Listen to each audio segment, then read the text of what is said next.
В своем обращении на прямую линию Якуб Эмагожев затронул проблему главной составляющей любого стадиона – футбольное поле. Его покрытие в плачевном состоянии, местами истертое до земли, местами бугристое и неровное. Игра на таком поле не только не приносит удовольствия, но и становится рискованным занятием, отбивая желание у юных футболистов развивать свои навыки.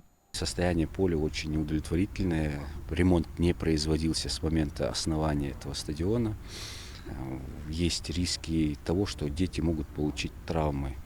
Поэтому мы своими силами, что могли, сделали, привели в более или менее, как говорится, соответствующее состояние осветительные приборы за свой счет. То есть родители всех этих 4 детских команд скинулись, купили лампы, поставили.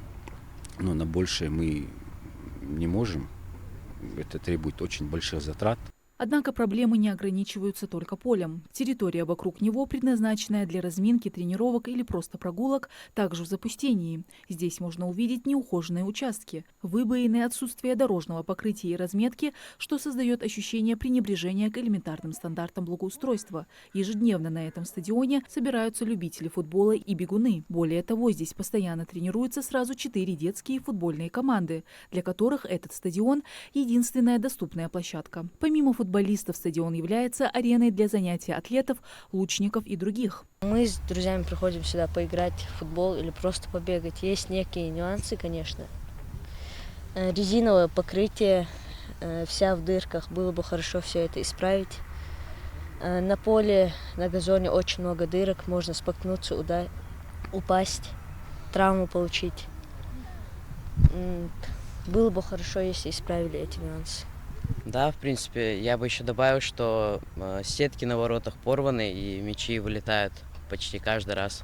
Футбольные сетки действительно больная тема. Они хоть не отсутствуют вовсе, но представляют собой рваные лоскуты. На стадионе имени Бориса Дахкильгова капитальный ремонт не проводился с момента строительства спортивного объекта, а это 1998 год. В Министерстве спорта Ингушетии и в мэрии Назрани отмечают, что в рамках уже заложенных планов капитальный ремонт стадиона действительно предусмотрен на 2027 год. До тех пор здесь будет проведен косметический ремонт. Уберем покрытие, резиновое покрытие, сделаем бетон, чтобы дети не падали.